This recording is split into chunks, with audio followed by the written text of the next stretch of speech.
Hello, and welcome back to another episode of Critical Reactions with your host, Bryan. Today, we're going to do a special selection, which is where one of you tell me exactly what it is I need to check out. Today's special selection comes at us from Bratislav Blur Jets. Now, I know of Blur, but I think, like some people out there, I've only heard Song 2, and honestly, I didn't know it was called Song 2 until way after I originally heard the song. It's a weird title to make a song. Especially, I don't even know if it's the second track on the album. Maybe it is. I don't know. Regardless, we're going to listen to a 6.5 minute song from Blur, which completely blows the 1 minute and 40 second song of song two. So, yeah, I think we're just going to get a very different side of them from the only other thing I've heard. Well, whatever they're going to give us, let's dive into this. This is Jets by Blur.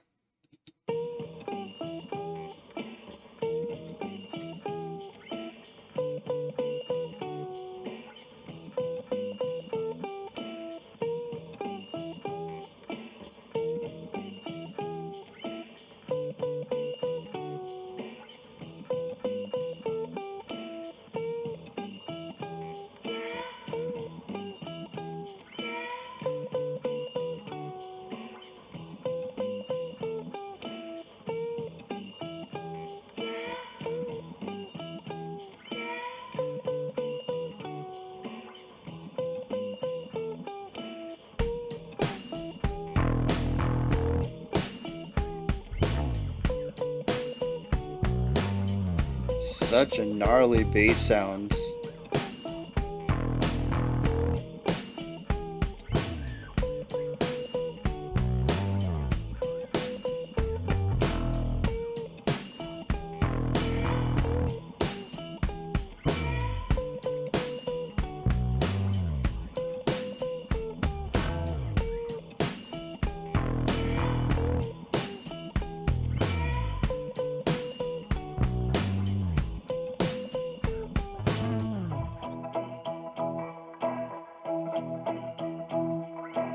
Interesting.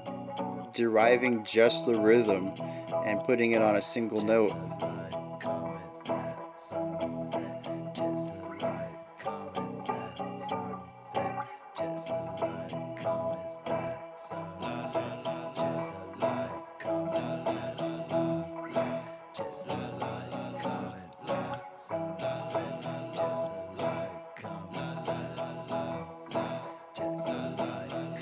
Interesting. That main vocal line, the one that came in first, is a 6 beat idea. Everyone else is based on four.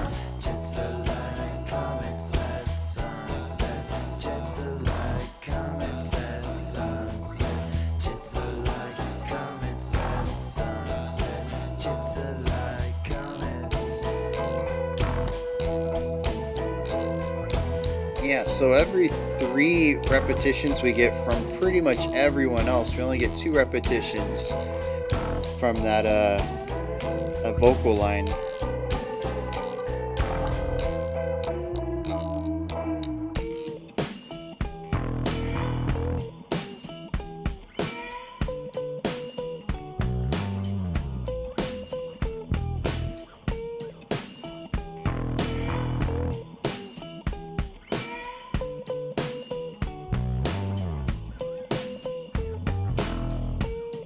I want that section to come back because I don't remember what the drums are doing. I was paying so much attention to everything else.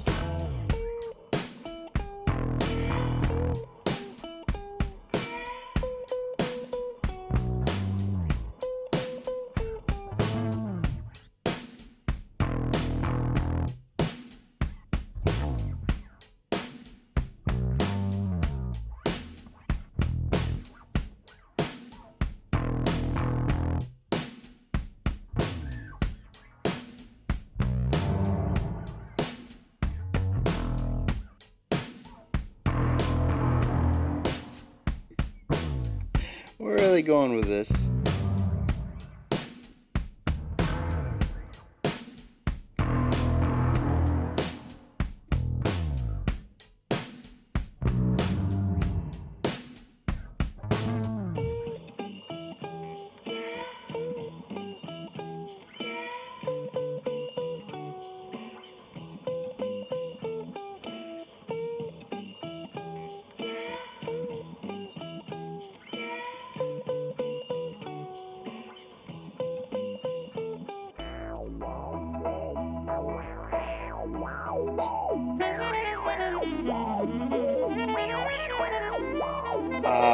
Okay.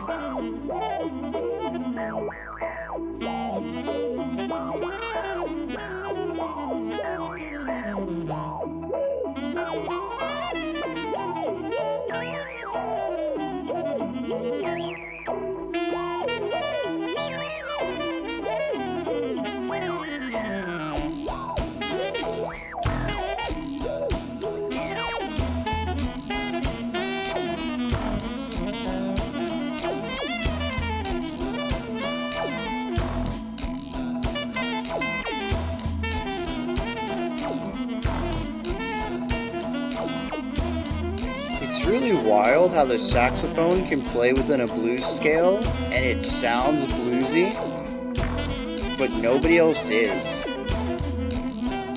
And there's not a clash.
Well, call that 2 for 2 today. If you're coming at this from the Bjork reaction we just did, here's track number 2 in a single day that is just flabbergasted me. Again, I hear the individual elements. I get what's happening on a purely scientific level. I understand the notes, the riffs. I hear them. I don't understand why they've been smashed together in this order in a single song.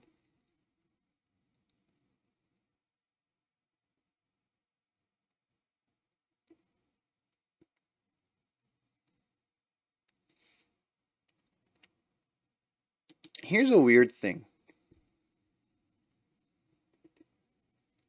This song is ABAC, where A, the second time we hit the A section, it transitions differently out into the following section, which is C in this case. Why? A lot of this song is hyper repetitive within a section, but there's also a lot of lineality to it. Linearity? That's the word. Linearity. I'm very curious why we went back to the A for the 40 seconds we did, just to slowly strip it back to go into our outro.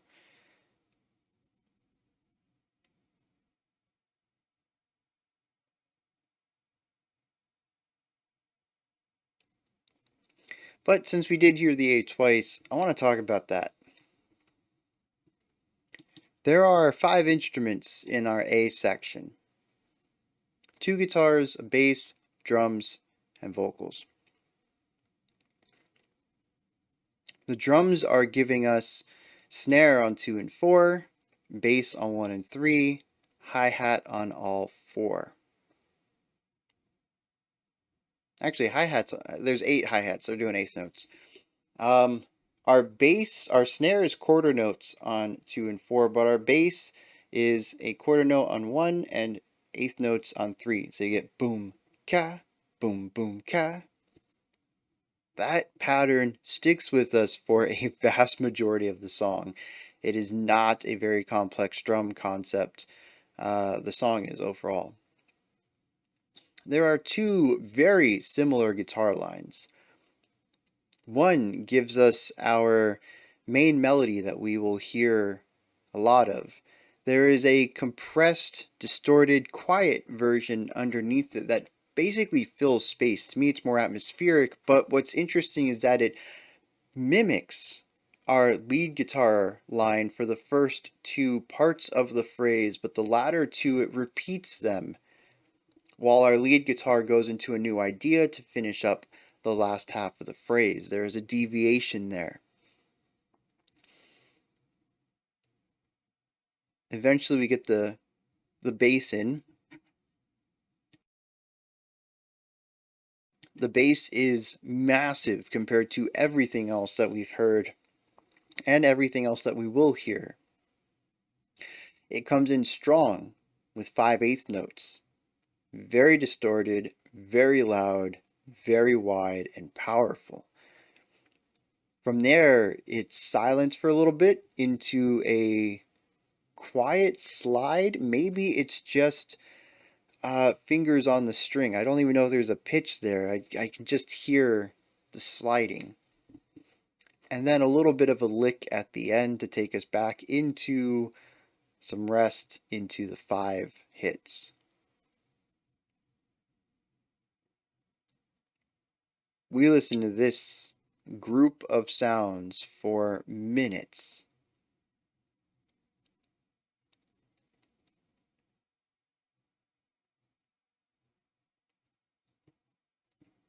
And again, after we go into our B section and we come back into our A, once again, we build this back up and then slowly remove it. First, the quiet compressed guitar, which makes the sound feel empty. I didn't really notice what it was until it was gone. And when it was gone, it was certainly felt, but I honestly can't say I heard that at the beginning. To me, it just sounded like static coming off from a very loud guitar. Oh, the guitar's quiet though. I don't know. It just sounded like ambient static though. Maybe even interference. But it wasn't until the second A section I was like, oh, there's another line under here. But we strip that out first. Then we strip out the lead guitar. Then we strip out the drums. And then we're left with just the bass. And it's this removing of layers that allows the bass to take us into our C section.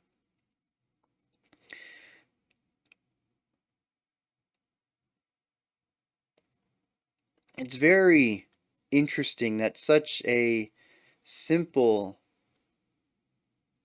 repetitive idea consumes so much of the song's spotlight.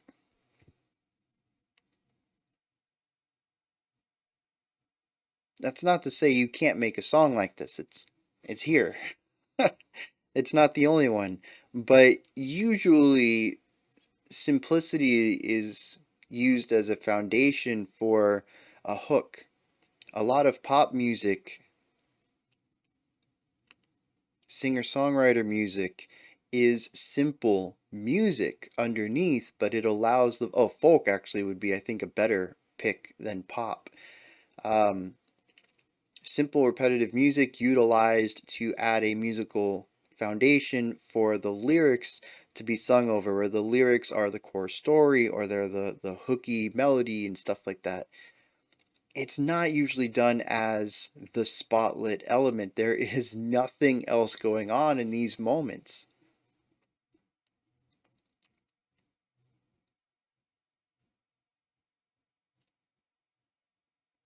It's a very intriguing decision because, at least for me, and I know that I'm probably just not the target demographic for this, but for me, I found myself bored with this idea. By the time I got to the second time around and we started removing concepts, I was intrigued, but I wasn't intrigued by the music. I was intrigued on where we were going.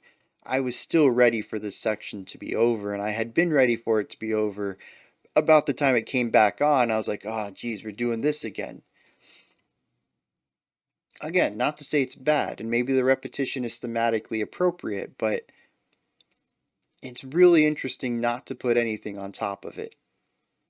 And this takes us to the other side of the coin, our B and C sections, where A is a repetition of foundation, B and C gives us something more akin to melody.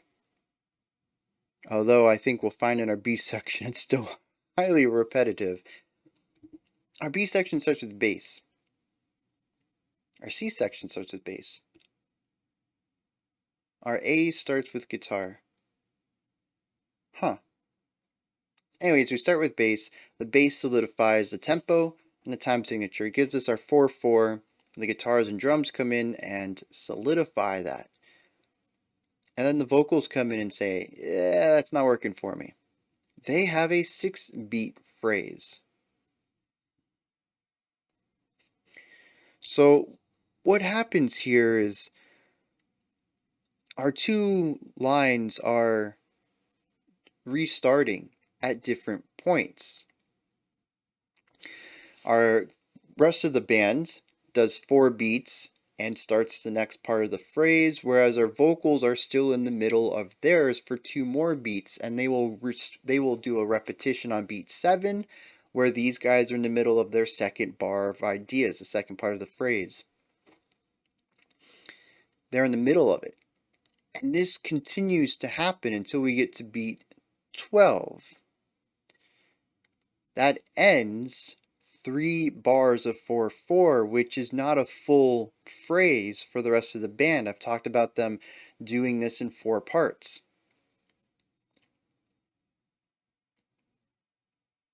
So they're on part 3 of their 4 section phrase. They're at the 75% mark, and the vocals are done. They're ready to restart back at the beginning. So they go back to the beginning. We push through again. And when we get to 24 beats, we are now at phrase, we just finished phrase 2 of our larger band movement. And we're again lined back up. Everybody's starting on beat 1 again, but we're not starting back at the beginning of each phrase. And so there's this staggered start and stop where it never feels like the full band is together. They're always slightly off with each other, even when both of their phrases are beginning on the downbeat of 1. We're still not looking at a repetition of the whole, the larger picture, both beginning on the downbeat of 1. And it creates a section that, despite being crafted and composed of these small repetitive chunks, it feels like a wholly linear section because we are never hearing the same combination of sounds together. It is polymeter, in a sense, where our main line is working on 4/4 and our vocal line is working on 6/4. And it's just extremely disjointed. Now, the vocals, as far as I could tell, are not singing a melody. They have one line and it's kind of spoken word, kind of sung, and it is one line. It's at 6 beats. They say it over and over and over. So it adds to the repetition, but in a different manner.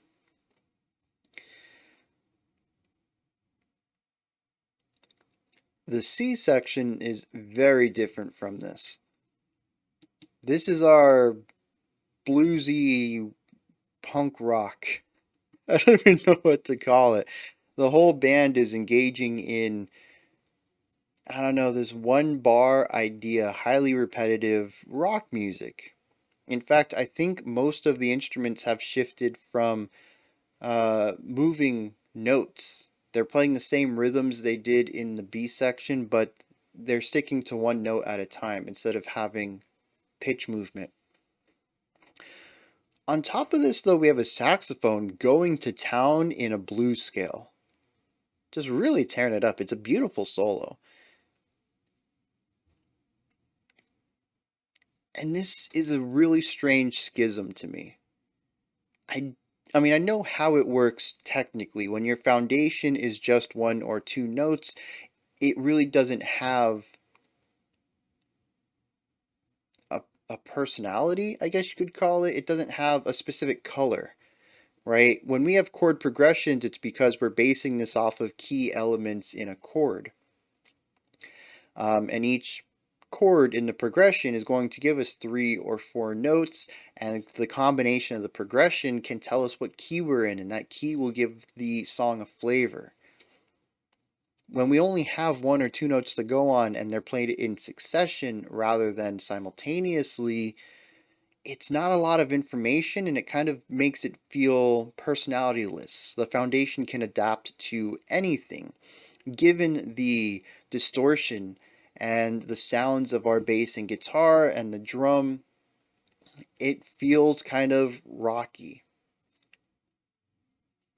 So when the saxophone comes in, the notes aren't clashing. They can really play whatever they want because there's nothing in the foundation to rub against. There aren't any notes that are going to clash where they're going to sound dissonant together. But tonally, it doesn't work. The saxophone is very clearly jazzy, where the rest of the band is very clearly rock. So why does it work? I don't know. I really don't. It's like, you know those optical illusions, and you like stare at them just the right way, and like some pieces come out and some pieces go in, you can see the larger picture, but you tilt your head just a little bit and it flattens back out and you can't see the hidden image. That's what it feels like. There were moments when I was like, oh, this kind of works. But as soon as I was like, okay, why is this working? Let's hone in. It stops working because I realize the timbre clashes. I realize the note clashes, and not the individual notes, but the overall personalities of these two sounds. Like I mentioned, the rock aspect is kind of bland and personalityless. It can blend in with anything, but it still has that rock element to it, primarily from timbre and production. And so that clashes really hard with this saxophone. I don't know what it's like. I was gonna have an analogy for it, and I don't. It's bizarre. We've heard bluesy rock before. We've heard saxophone utilized in all sorts of different genres ranging in heaviness. It's not like it doesn't fit because saxophones don't belong in punk or rock or whatever, but it doesn't fit because it feels like two songs smashed together. They were in the same key, so to speak. There's no notes that are going to clash, but they still don't sound like they should be paired together. It's like a collage where you can clearly see where the background is a different picture or source than the foreground character, right? You can tell that the foreground character was cut out of a different magazine or whatever, that they weren't designed to be put together, but that they kind of work in this collage element.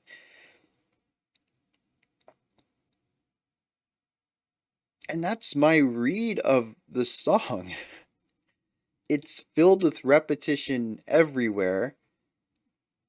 It plays around with disjointed time signature stuff, polymeter that we get in the B. It plays around with disjointed sonic qualities that we get in the C section, the collage style of composition, I suppose we can call it. And then that's kind of it. It feels like a song that is. It's a series of ideas that, well, they transition well into each other. It feels cohesive in that manner, but I don't really get anything out of it other than some sort of exercise. Try to make a song that's a lot of repetition.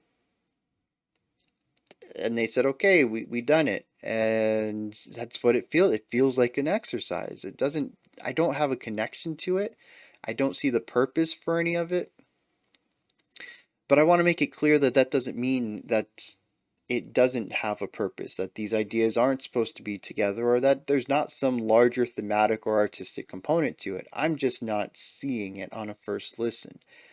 And much like with the earlier Bjork title, if you have any insight, please let me know in the comments. Give me your interpretation. If you have a link to an interview, let me know, and I'm curious what their intentions are. I'm curious what other people read in it. It just goes over my head. I understand everything on a conceptual level. I don't understand how it all fits together. But I'm going to hit the lyrics real quick. And, well, normally I would pause it to hit the lyrics, but I don't need to do that because there's one line. Jets are like comets at sunset, repeated ad nauseum. And apparently somewhere in the outro, it just says jets are like comets. We have a truncated version of it. So yeah, that doesn't help me at all.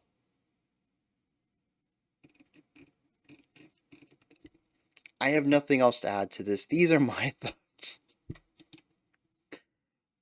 Oh, I don't think I've been so underwhelmed by lyrics in my life. I was hoping for something. Anyways, those are my thoughts on Blur's Jets.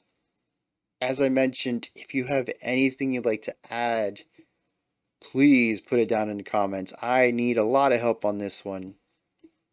Above the comment section is a description box, and there's a link for Linktree. It'll take you to this menu right here. It has links for everything related to the channel. You can find a link to the Discord server if you'd like to join that. You can find a link to my music. You can find multiple ways to support the channel and so much more. Go ahead and check that out. Above that, if you could, like, subscribe, and ring the bell. I greatly appreciate all three. That wraps it up for today. We'll be back tomorrow, 5 p.m. Eastern Standard Time, 10 p.m. UTC as usual. We'll look at another song for this week's theme of the blank song and another special selection. All right, until next time, remember to be critical, not cynical, of the music you listen to, and have a fantastic morning, afternoon, or evening whenever you choose to watch my videos.